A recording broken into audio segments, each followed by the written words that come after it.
Welcome to this week's Dharma Talk, being given, as we did for a while earlier this last season, on my patio because the COVID situation is really quite dire here, and so we're not getting together with large groups. For the next 8 weeks, starting today, we're going to go sort of roundtable with our spiritual group of teachers, and we'll be coming to you again from Bali Rika starting next week. But today we're on my patio. I have on my Bowling Going Nowhere t-shirt from Austin, Texas retreat, and there are 5 of us, and I'm going to turn it over now to Lisa Virtue to do the opening meditation.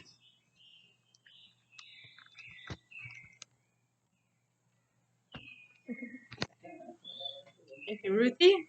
Namaste, everyone. Namaste. So as we begin our 10-minute meditation, if I can get my timer, I'd like you to think first about your intention for meditation. What is the point for you of meditating? Is it to calm when there's loud noises?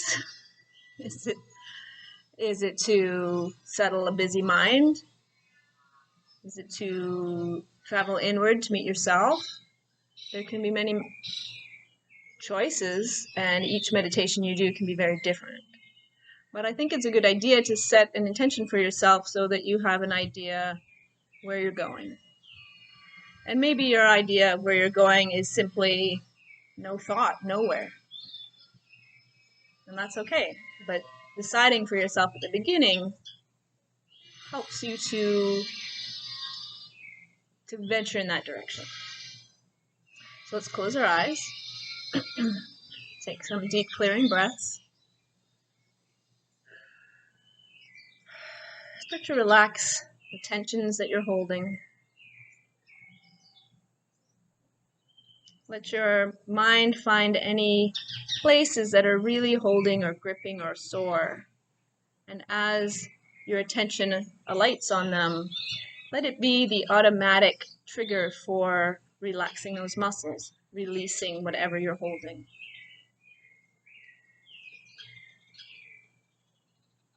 Just make your way through the most obvious to the more subtle.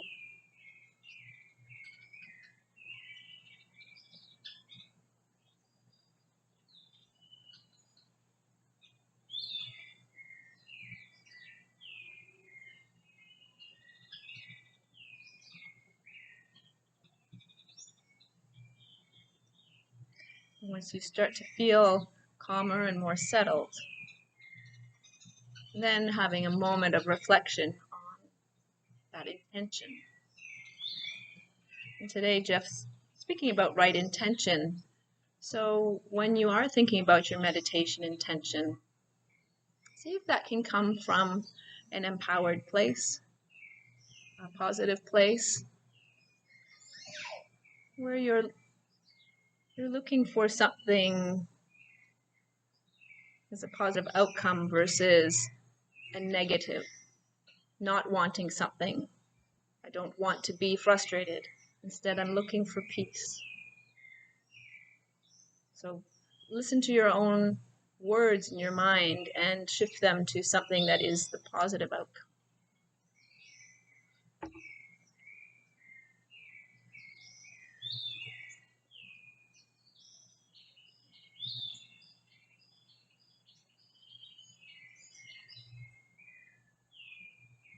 And as you've decided that, now you can release your grip on that. You release your craving for it. Recognize it's set. It's in the atmosphere. And now you find the calmness of your breath, the release of your mind, of the chatter. No gripping on to the thoughts that come, just let them flow past. And settle within yourself to that still place where your intention can be found, where it will naturally arise. So let's just sit quietly.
When the distractions arise, bring yourself back to that observer, where you're simply witnessing without commenting or judging. You're just aware of what's going on. When you're able, settle back into the stillness.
Recognize you've found something today in this quiet practice. It doesn't need a label, but it is a part of you. And staying with that quiet part of yourself, with your eyes closed, rub the palms of your hands together, warming up the palms. Place them over your eyes. And then very slowly start to move them away as you crack your eyes open a little bit. And as your hands move away, your eyes open more and more. And you release your hands and you are just simply present in the now, maintaining your calm. Thank you. Thank you, Lisa. That was beautiful.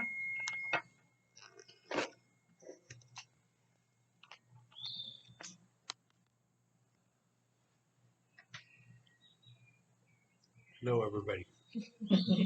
Hi, Jeff. Hi, Jeff. We have a nice little round table today. And the table is round, and a round table of people working the Dharma, working each of our own paths to enlightenment. I want to start with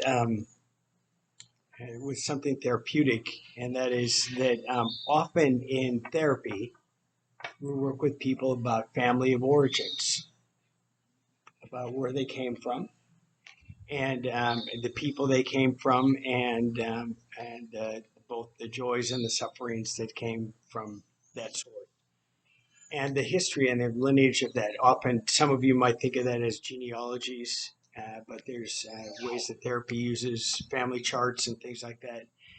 If we trace it back in the Buddhist family, it always starts with the Buddha. The quote father, I'm not sure that the Buddha would love that, but the origin of these thoughts, and the Buddha in his work under the Bodhi tree ended up at an enlightened state. His first talk, which we've reviewed many times, ended up with the Four Noble Truths and the Eightfold Path. The first message, very similar in so many ways to Jesus' Sermon on the Mount, for example, and picked up by modern philosophers and thinkers as well. The first of the Noble Truths is, again, that life includes suffering. The second is that suffering's origin is because of attachment. Attachment to things that don't deliver, long term at least. And that's clinging, grasping, and craving for satisfaction and being disappointed. The third is that the cure of this is detachment.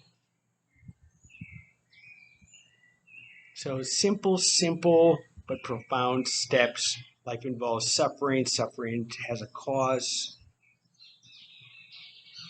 There's a solution, a medicine for our suffering, and that is through detachment.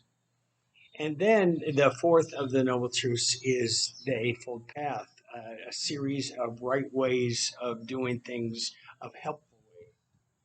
And the second of those I'm going to spend some time at today, and that is right intention, and also many times interpreted right thought.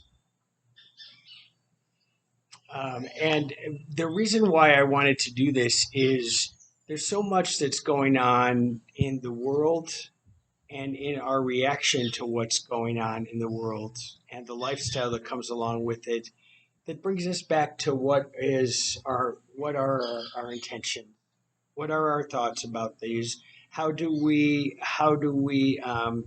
enliven the ones that will help us, positive thoughts, and how do we work ourselves away from attachment to negative ones. Lots of negativity to attach think, in our individual lives. And then when we look at this condition of the world, there's lots to attach that seems problematic. And so this talk is largely about that kind of transformation. How you transform your thinking, which is always at the source of the Buddhist teaching and those who have come afterwards. So I decided that with intention, I would look up some definitions, and it was very interesting that they landed in Western and Eastern definitions of the word intention. And I was actually surprised by this. So I looked up intention, and because it was a Western source, it said this: a course of action that one proposes to follow. Implies deliberateness and has something to do with attitude. I think that sounds incredibly Western. Mm-hmm. That intention is connected immediately to action. We are what we do. We are less. We are what we are. Mm-hmm. So now I want to give further down. They go, the third definition in the Western book about intention seemed kind of Eastern to me. Closer to the East, when right intention would be a conscious forming by direction of the mind towards an object. A forming and a directing intentional movement of the concepts of our mind towards something. Like objective goal, you mean, or like object, material object? I think they use the word object. I'm thinking it's towards objective. Towards the way that okay. we think. Yeah. But it could be towards objects, towards relationships, all of those kind of things. And it struck me as I looked at those two definitions about right intentions that if you look at this from a Western linear standpoint, right intention is always about a goal that leads to a result. It's linear. And you take the steps along the way, and that has worked and not worked for the Western mind and the Western civilization. The Eastern mind is much more interested in the forming of the mind toward a healthy direction. Mm-hmm. So it's much more about who you are rather than what you do. It strikes me as I did this, and I don't mean to be critical of my background, which is, and here we are sitting in a Western nation, but there's something that's faulty about the idea that we are what we do. And rather that actually what this says is that wisdom is found in we are what we think. That's the very first thing in the Dhammapada. All that we are is what we have thought. Mm-hmm. And then it goes beyond that. And of course, and yet when you get to karma, the thinking part is the least influential. It's what you end up doing your behavior. But it begins with the fact that you are what you think. And all of the later things on emptiness and no self mm-hmm. have to do with the fact that the object is not the point. You are what makes the object for you. Mm-hmm. It has no intrinsic value of its own except what you give to it. Right.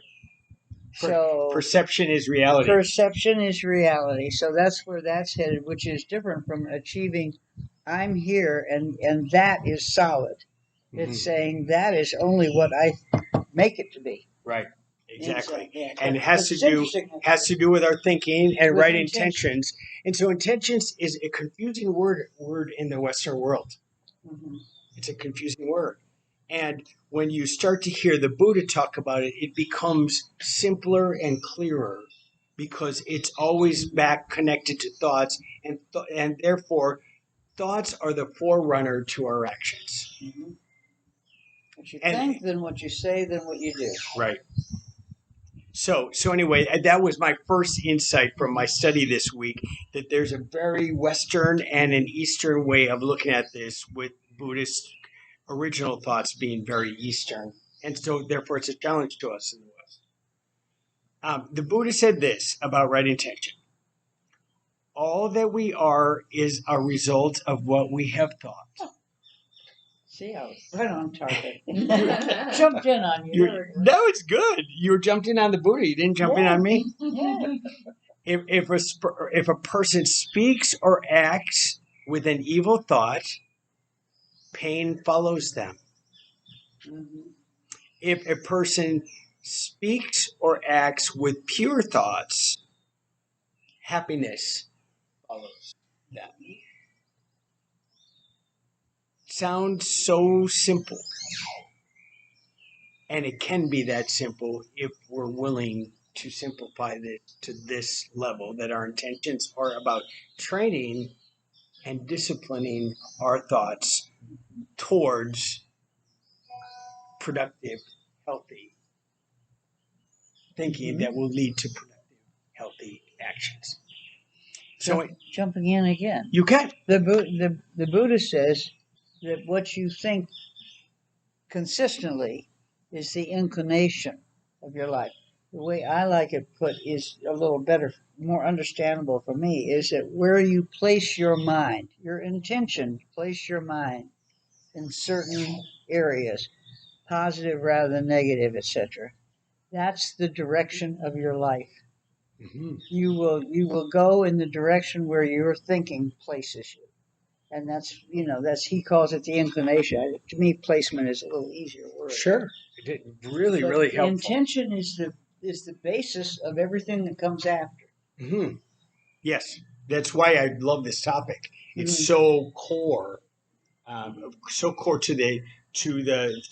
the right way of a healthy way of doing this. So I want to do an experiment with the 5 of you and those that are here. Mhm. I want you to close your eyes again, as Lisa had you do, and I want to do evenly. I want you to think of one person who's a struggle for you, and then I want to play them 2 different ways in your mind. You got the person? Mhm. Okay. I want us to spend 2 quiet minutes with evil intentions toward that person. You don't have to if you don't want to, but I want us to experiment. I want you to. I'll just think of somebody else. You think somebody else? Yeah. Oh, you picked the wrong person. That's what your struggle was. Okay, and so evil intentions, and I want you to just let your mind go to all of those. 2 minutes. I got it. Go.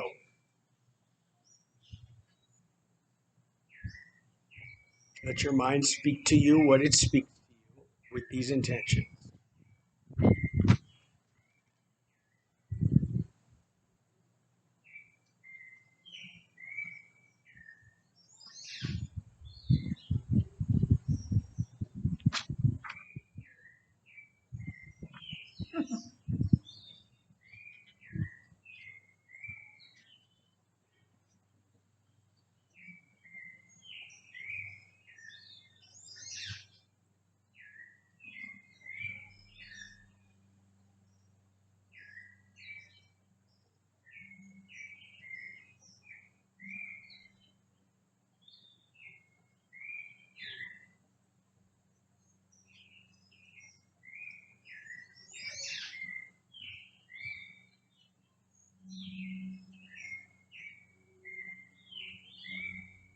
Okay.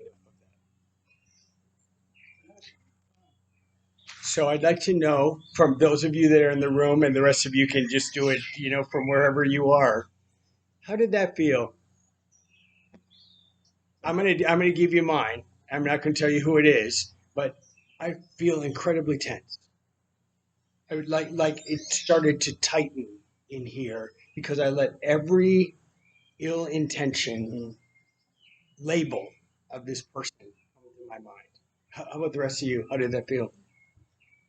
I couldn't do it because I know how powerful that is. Yes. And that would like project that energy. So I just and I didn't want to feel that way. So, Okay, so I just, so talk historically, Lisa.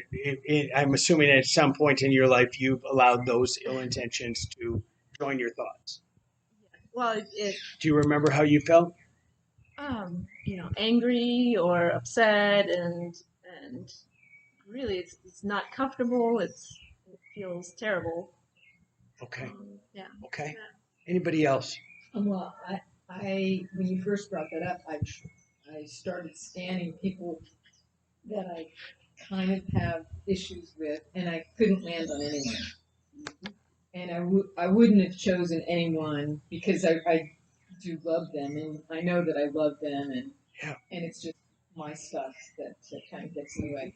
However, I did land on someone who I've never met. I really have no personal other than projections from other places. Yes. And I had fun with that, actually. You enjoyed the pleasure of it. You and I were both doing the same thing. I Probably. even started chuckling at one Yeah, point. probably. I was thinking of wonderful ways to torture. Yes, and I know that I'm with you, Ruby.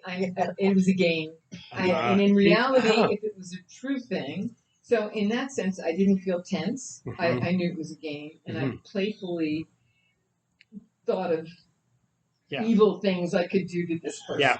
Okay, and I knew it was going to be gone. So Okay. Ants in a sand trap. Mark, anything? Yeah, well, like Lisa, I didn't want to project any energy onto that particular person. So I observed me observing if I was that way. But one of the things that I really started to notice was my heart closed down.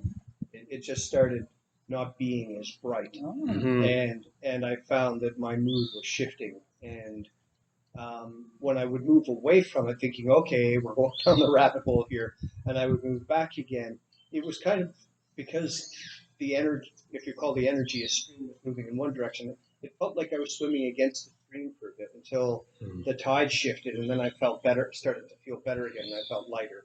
Okay. But, Good. Thank you all. And I'm really sorry to do this part of the experiment. So let's do the other side. So let's do 2 minutes. Same. Do you have anything besides? I think what we were doing is that it dovetails most with Lisa, which we really don't want to go into that mode anymore. We've probably been there in our lives, but it's sort of defensive. That's why I got into the humorous aspect. It's like a defense mechanism because I really don't want to wish anybody ill. But there were some people that I could think of. Yeah. That you could have done that if you so chose. But on a cartoon level. Okay, got it. Good. Well, that shows some enlightenment on your part. Not much. Saving us. Doses of enlightenment. A little bit. I really had no problem doing that at all. I was going to say you haven't told us how you felt. I did. I started by saying that I felt incredibly tense in my. I could feel all of almost the muscles in my body just all tense up, and they all joined this pain game. See, I don't have anybody that I really feel that way about anymore. I had to recall. I had to date because I would have to recall. Yeah.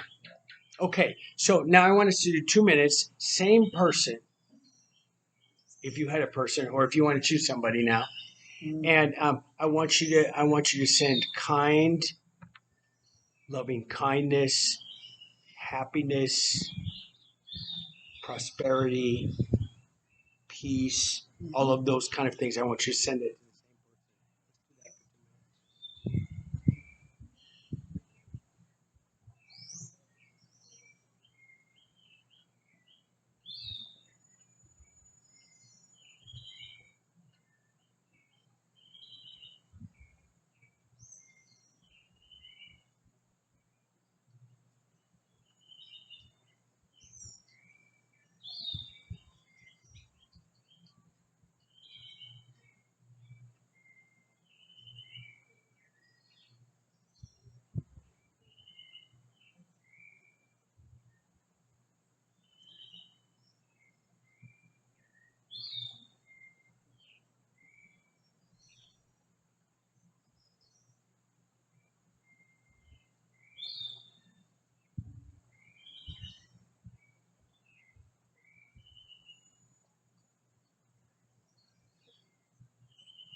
So how was that?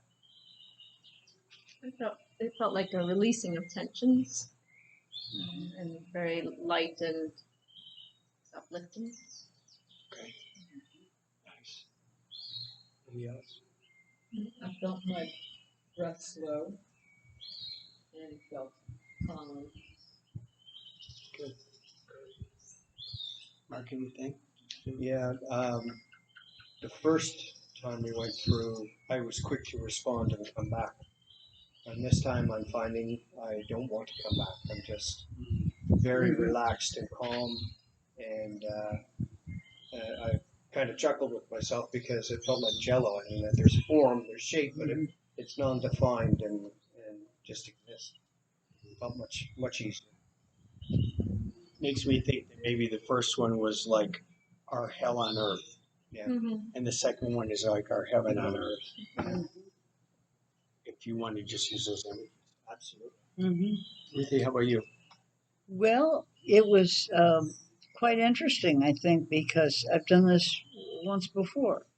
I felt a real genuine surge of compassion that anybody as horrible as this person must have suffered really something awful, either in his past lives and or in this life, to be that truly despicable. So instead of feeling like getting even or revenge or whatever the words are for it, I just felt, just Compassion a and empathy. compassion, a sense of empathy, and and that's much more cathartic. The defensiveness goes away because I think the humor of the first one was a form of defense. With the compassion, you don't have that. It's not humorous necessarily. It's just goodwill for somebody who does harm. This is intention. It reminded me a bit of like if you hold in, for example, anger or something, that it's really poisoning yourself with it. Like you're suffering from that expression. And I mean, releasing it's good, but that opposite of actually turning it into compassion helps you. It gives you the opposite as well. You're not poisoning yourself. You're benefiting yourself and the other at the same time. And interestingly enough, I still feel that same way. As you did It's on the second continued. one. On the second one, it's I still I did too. specifically I'm wanted glad- to do I it was, second. I was going to say it's good we did that second. Yes, absolutely. That's a letting go. That's your and goodwill. So, thank you all for doing that little experiment. You can write to us or text us if there's somebody out here on the screen. That was. The thing that I always feel when I'm in a compassionate spot is the circle 8. It's a very weird thing that comes to my mind as I send something positive out, that in my mind it goes in an 8. It goes out in kind of a circular form to the source, and then it comes back to me in that same circular form, and then it continues on as a circle never having an end. And those things, and that's what it felt like. And I actually felt really emotional and tearful for the person, and the very things that had irritated me in the other one were now things that I was wishing them success. If that was the very things that they wanted that had irritated me, now were the things that I could turn it around and say, if that's what you need, I wish that for you. As a meditator and as a therapist, do you have, for someone who hasn't done this before, hasn't practiced it, a good entry point for practicing this? How to go about doing this? Yeah. I know. Yeah, I'll skip ahead to that because I had that at the end. It's fine. I can do that right now. So we have done this before, and so those of you in the room have heard this. Maybe somebody here hasn't, but I have expanded my thinking to a 3-step process that you can do with this stuff. First of all, recognize. You're gonna have to speak up over the dogs next It's door. okay. So Oh God, now we got them on both sides. It's okay. It's okay. I'm good. I know, but it's a symphony of puppies. Recognize is the first one. So you have to know what it is. You have to look at it from all angles. Then to disengage is to release it. Recognize, release. When you release it, especially negativity, the things that we've been trained in the Western mind to hold on to release those very things is to recognize them, then to release them, and then replace them with the flip side of the coin. So that 3R process: recognize, release, and replace. And the release is to send the negativity off, and it's like a coin. When you replace it with the positive side of the coin. That's a really nice process to do it in therapy. From a therapeutic standpoint, it's doable. You can completely actually sit down therapy and is apply often it as a about formula. therapy is often just a process of recognizing things that you've hidden or going through doors into rooms that you haven't been. But you go in there with a companion, a therapist, and hopefully you can have some release from your past way of, and it's often trauma or loss or expectations that have not been met, dreams that have been dashed, all those kind of things, relationships that are on the verge of not making it or have always been difficult, and those things. But when you're willing to look at those, which takes a lot of bravery, to go into a room that you've not been in before, that's inhabited by other things, it's not an easy thing. But if you have the bravery and the support to be able to do that, then you can recognize things. No matter what the traumatic part of the past is, and most of us have had to deal with some kind of trauma. And then you send it away. It's sent out of the room. And then you replace the room with your furniture rather than other people's furniture. So anyway, that's I think a really doable. Does that make sense? Makes sense to me. Okay.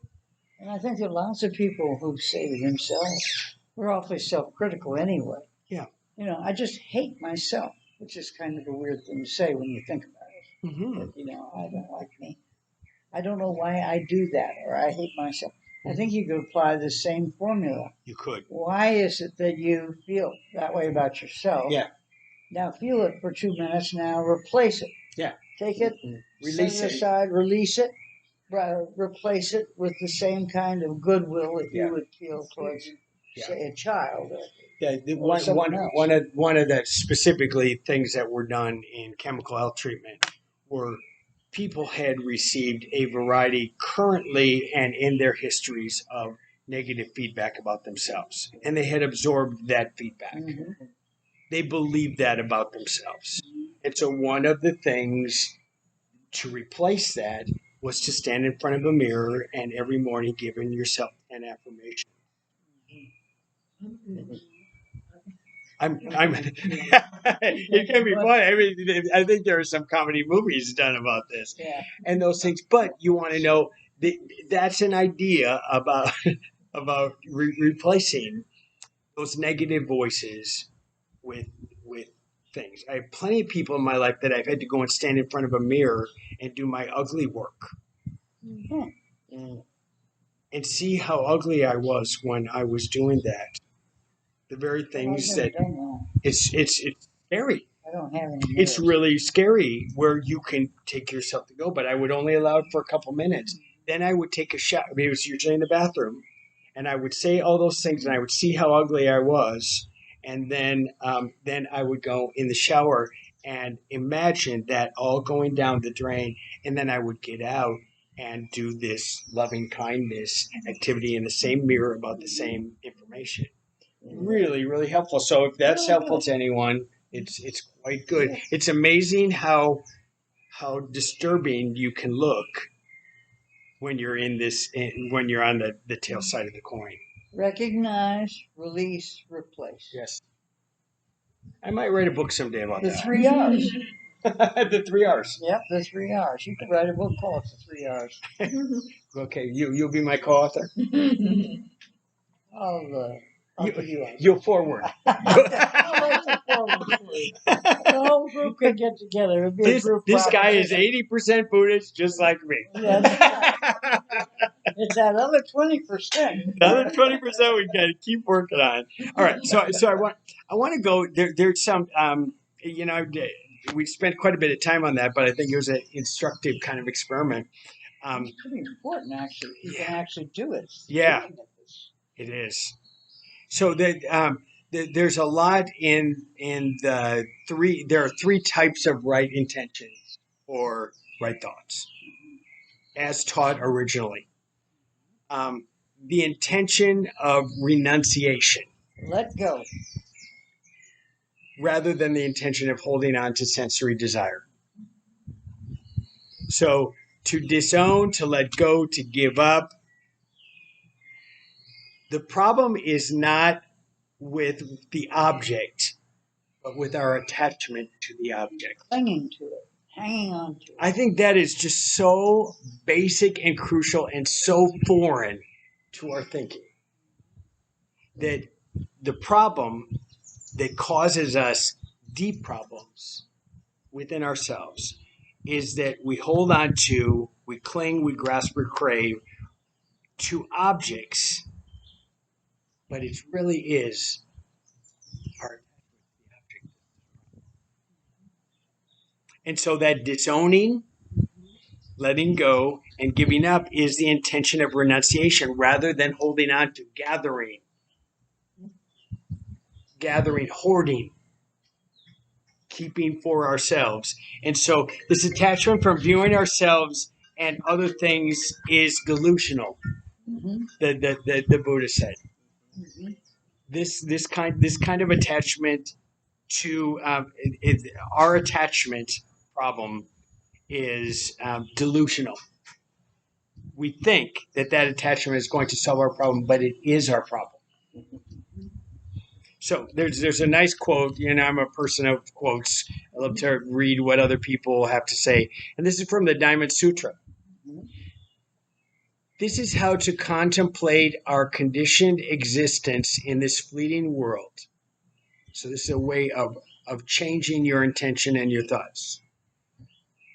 To contemplate our conditioned existence in this fleeting world, we are like a tiny drop from dew, or a bubble floating on the stream, like a flash of lightning in a summer cloud, or a flickering lamp, an illusion, a phantom, or a dream.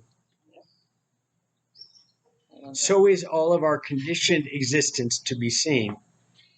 So Everything changes. when we attach to a tiny drop of dew, it will not take long and it's gone. A bubble floating down the stream, even less time. A flash of lightning, even less time. Flickering of a lamp, an illusion, a phantom, all those things that leave us are the things when we attach to and they leave us that we end up disappointed and suffering. Because we've attached to something that is not worthy of our attachment.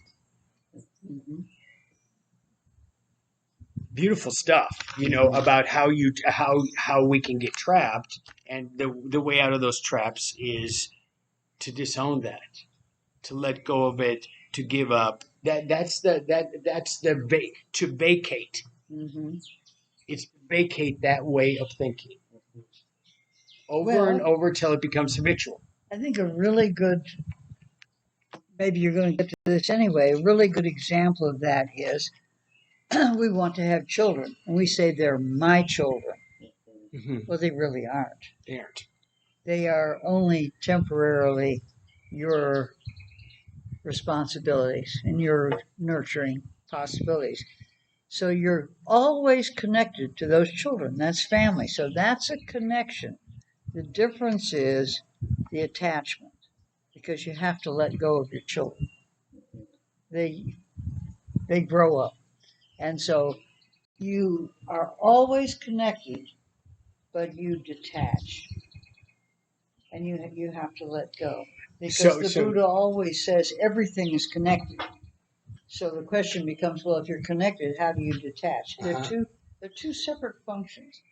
Connection is we have a connection right here in this group, but you get up and go home. You know, I mean, we come and we go. Mm-hmm.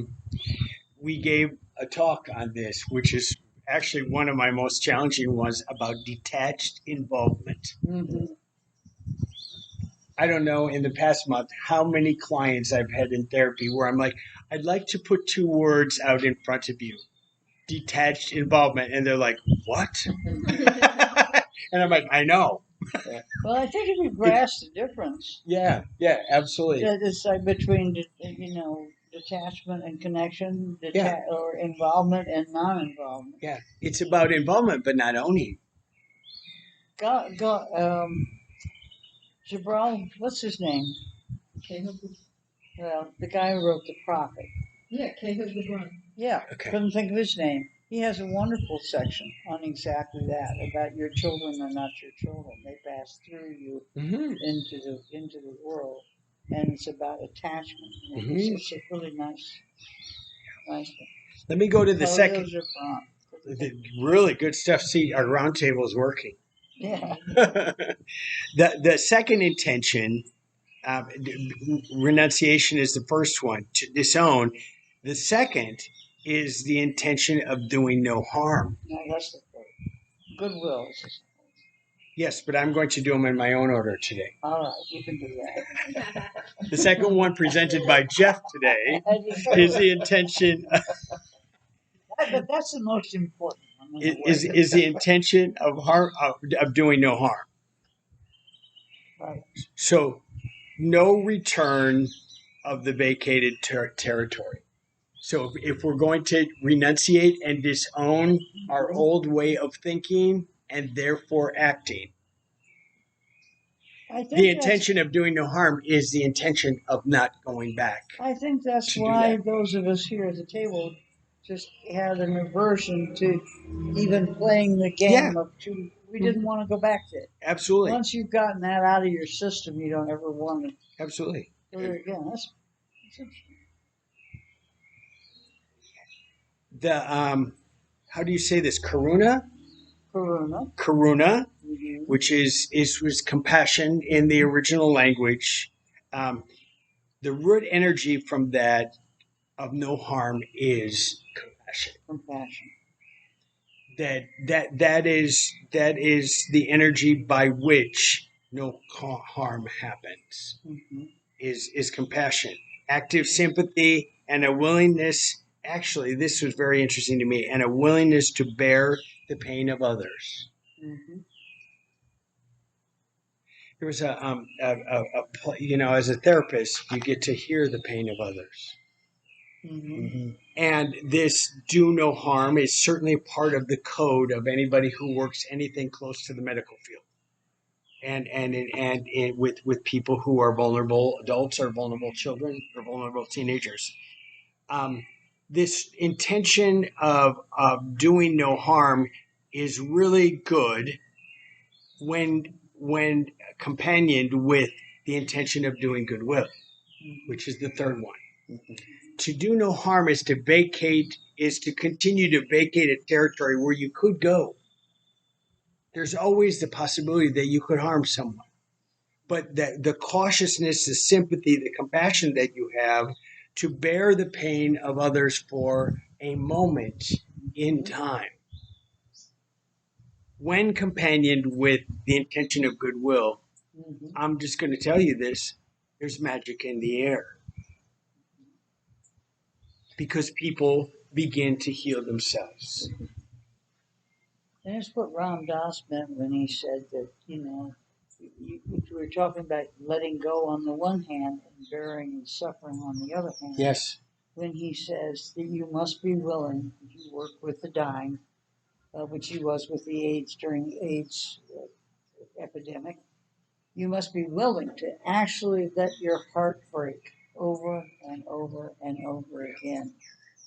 And you let go of it each time, and you let it break again, and then you let go of it, and then you let it break again. You can't hold on to it, or it will kill you. It will. But you have to feel it, and it has to be genuine, because the people who are dying will know if you're a phony. They will. It must be genuine. You must actually feel their suffering for that time.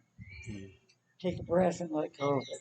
I think this would be a whole really good topic because this is a very challenging part of the challenge. Well, it's part of grief too. Mm-hmm. You know, that you, for yourself, That that you you feel that, and that you allow yourself. that you allow yourself to actually feel the grief, but then you have to release it. You do. Absolutely. So the intention of goodwill is really the same thing as meta.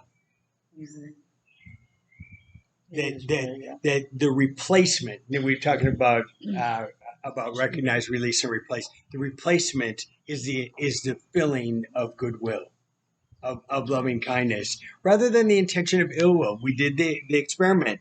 The opposite is the intention of ill will.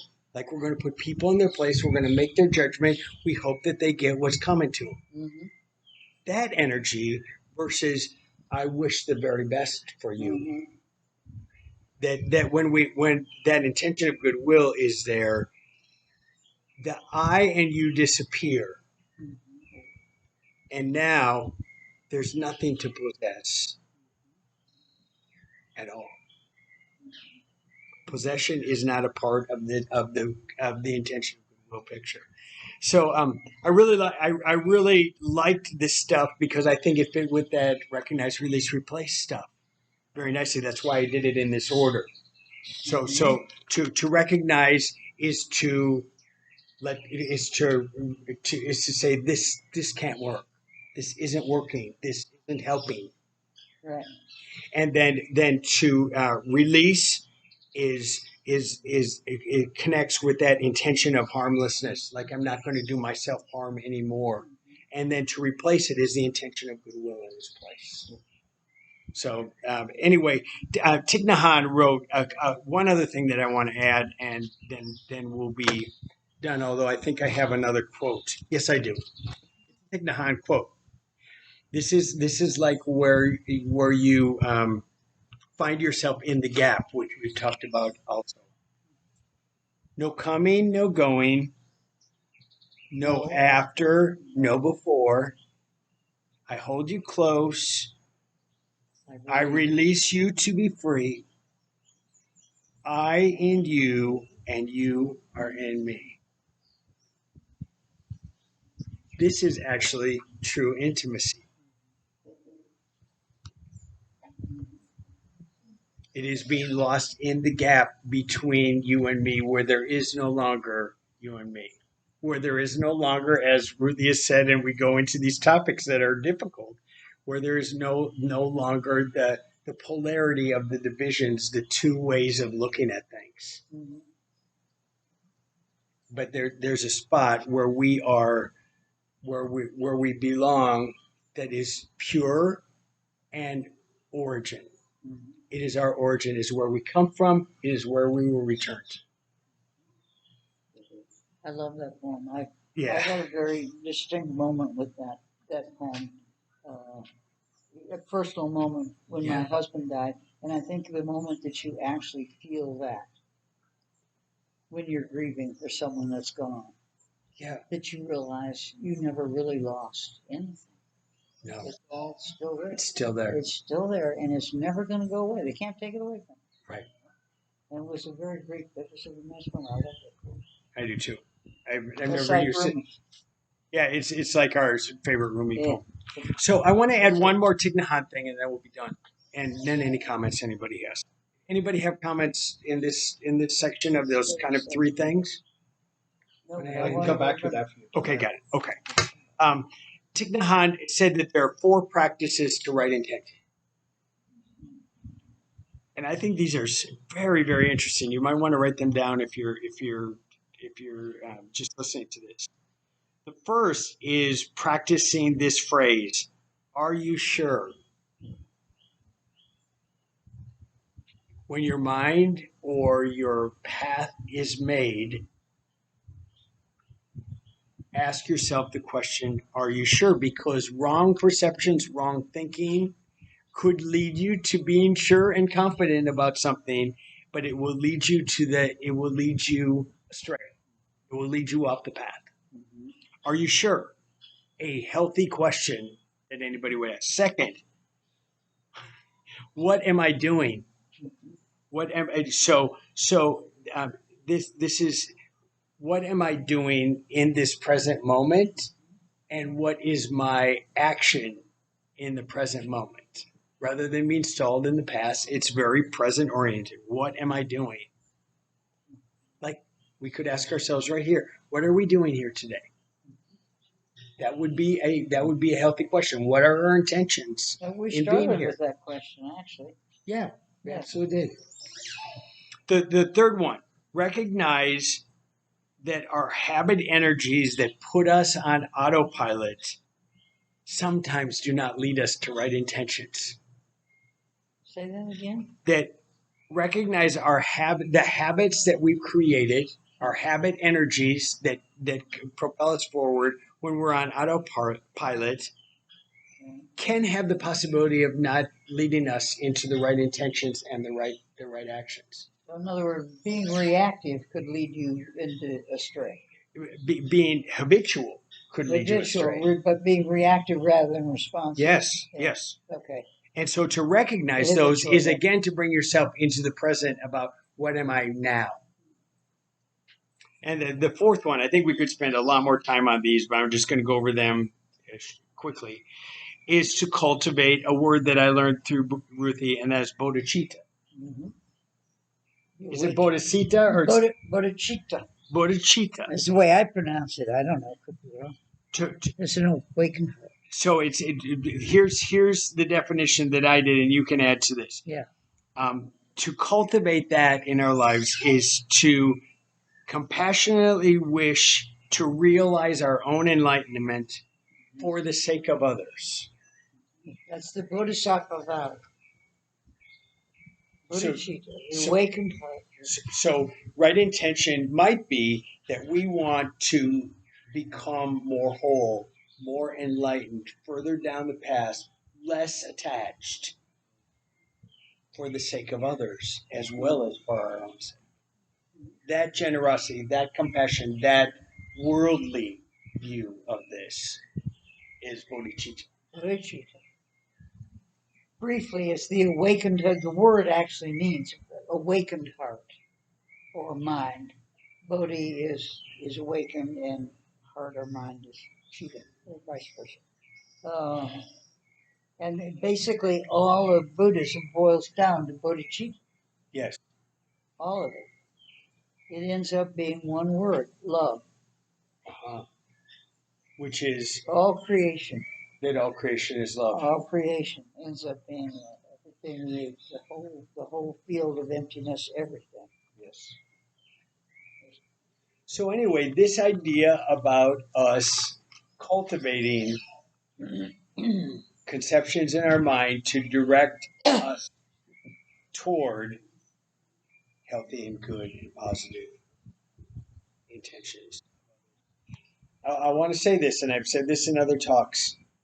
You can change yourself in these areas.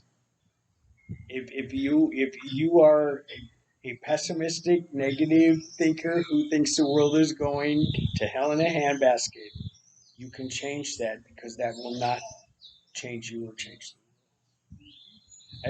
I really feel like the changing of our mind, the enlightenment of our mind, the putting of light back into our mind where we've grown dim, to increase the wattage in our mind towards brightness, happens when we start to cultivate new conceptions that give us right intention.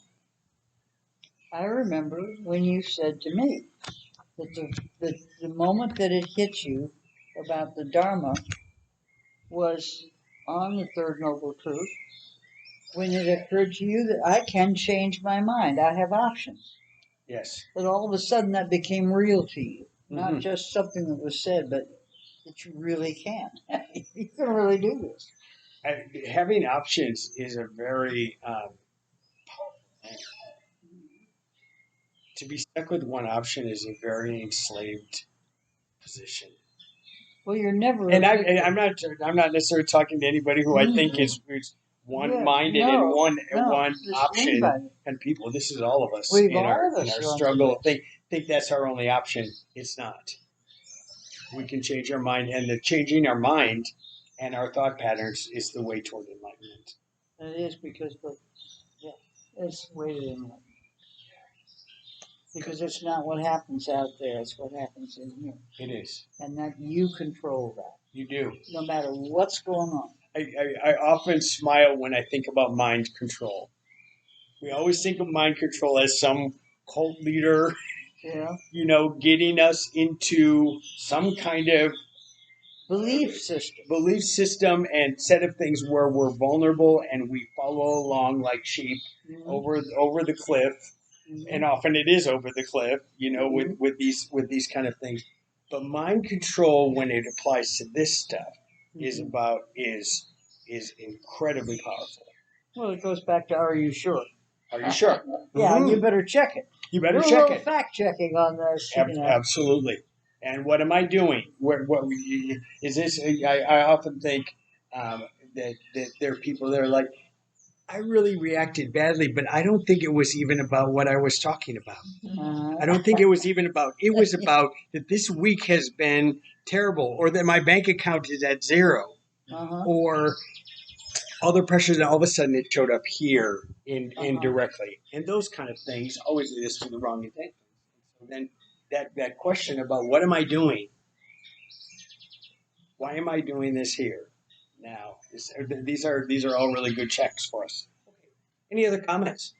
Mark, you said you had something. It's funny that in the 80s I was part of a sales team, and we had a speaker come in, and the speaker was talking about this wealth of money that we were going to generate, from cultivating all of these sales, and I posed a question and said, what are you going to do with all of your money? And everybody mused about all of these different things that they were going to do.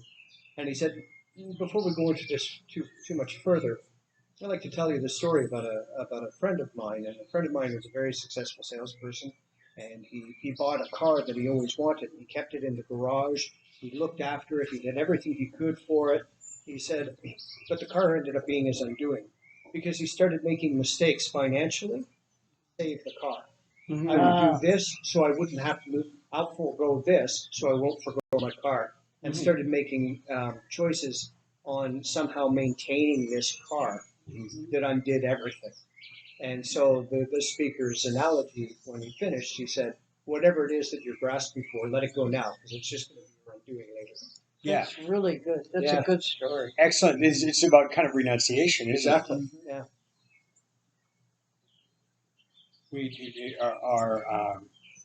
Our pet projects and our pet peeves can be our undoing. Absolutely. Yeah. Well, exactly. The story's right. I'm fine. Anyone else? Comments you're thinking about this? No? I can hear Sharon thinking. Sharon's always thinking. I can hear her. I can feel her. How fast? You're so fast. There is one last thing when you're saying about the choices. Yeah. Having a pilot license, one of the things that you're taught is about these 18 links before things go completely wrong. And so a crash investigator looks not at the final resting spot, looks at all the factors beforehand. And just like the Titanic, there were always choices that could have been made that were so easy and so obvious, but they wouldn't make them. Yeah. And what ends up happening is they get locked into an outcome, and they can't see another outcome because they forget that they have a choice in the situation. And so you're actually taught, no matter how dire or awful something is, know that you have a choice, another choice, and another choice. Make these choices until you find the right one. Yes. And one of them needs to be not to cling to a status quo, like the car. Exactly. The car is the status quo. You cling to that to maintain it, and you lose all the options. Mm-hmm. You become imprisoned by the car. You could just lock yourself in that car in the garage. Yep. Exactly. because that's what Yeah. you've done. Totally. Well, Well, there you go. so let's do a loving kindness meditation. All right, let's do it. Seeing that was one of the antidotes to this. It You know, is. is to apply compassion and loving kindness in our attentions. I listened last night to this incredible, quite lengthy lecture, but I did not know who either of these people were, but they're extremely distinguished people in both their fields. One's a quantum physicist, and he's won everything from like the Nobel Peace Prize down, and the other is a psychiatrist and psychologist and a Buddhist student. And they had a dialogue, and everybody in the audience. It was a science conference, um, um, and how Buddhism fits in with science. And the physicist talked for half an hour, and then the Buddhist talked for half an hour. And everyone was so respectful. They were listening, and the guy made a really good talk, and I'm like nodding away. Yeah, this is good. And then the Buddhist came on, and he gave this wonderful talk. And at the end, he said, and when you take it all down, he said, it all comes down to love. Scientifically, and we can prove it, it comes down to love. And the audience started clapping and cheering. And I thought, these people have been listening. They're all sober and intelligent and absorbing this.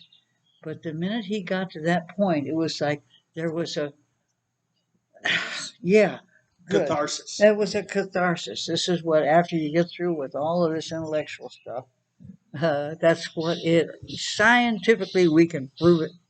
You know, there. This works. Anyway, loving kindness. Here we go, everybody. I'm assuming everyone here knows the drill. Take a couple of deep breaths. Close your eyes. Bring to mind your face in the mirror. As Jeff says, he can stand up and look at himself in the mirror. I don't do that anymore. I don't even have a mirror because I don't want one. But anyway, it's because I. Anyway, got to get rid of that status quo of being young sometime. To yourself, to your image. Say to yourself, may I be well. May no harm come to me. May I live with ease, calm and peaceful. May I be happy. And then blow yourself a kiss and bring to mind someone you love deeply, truly. Say to that person with a smile, may you be well. May no harm come to you. May you live with ease, calm and peaceful. May you be happy.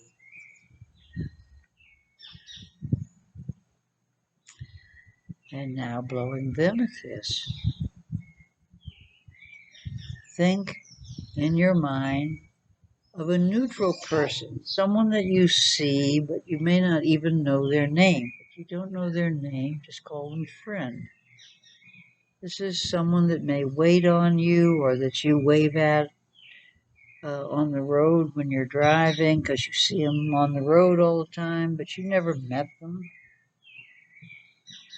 And say to that person, may you be well. May no harm come to you. May you live with ease, calm and peaceful.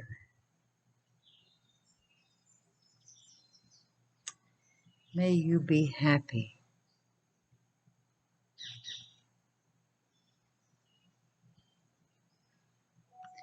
And now,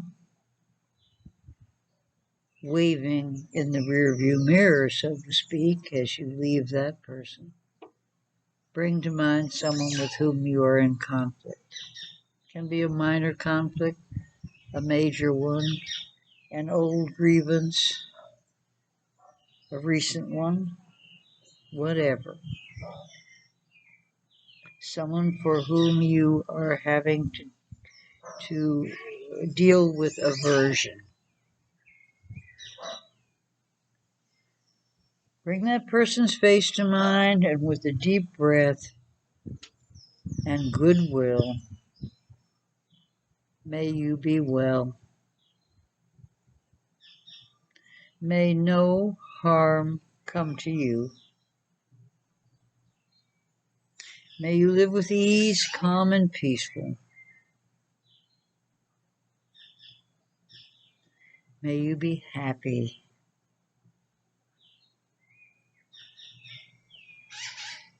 Another few deep breaths, and we'll place our hands over our hearts. And we think of all the 7 to 8 billion people on this little planet. And who knows how many more sentient beings are out there in other dimensions, in other universes. But to all sentient beings, every one of them, without reservation, and with as much of a sense of connectedness as we did to the person we loved so deeply, bring up the feeling of goodwill and say, may all beings everywhere on this plane and all other planes be well.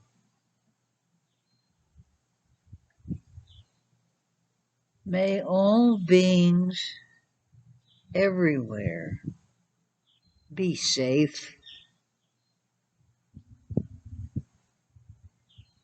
May all beings everywhere be free from suffering.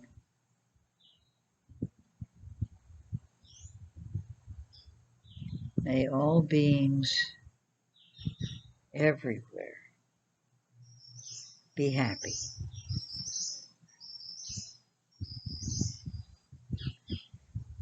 Now we breathe in goodwill. We breathe out any animosity we may have towards anyone. There's no point in it. And then, as we usually do, we release our hands from our heart. We put them in prayer position. And we say,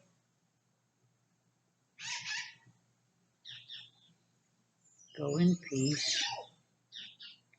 Go making peace. Living gently. Loving mightily. And bowing to the mysteries. Thank you all for being with us. We'll be back at beautiful Bali Rica next Thursday. We hope you'll join us there. Have a great week. Love one another.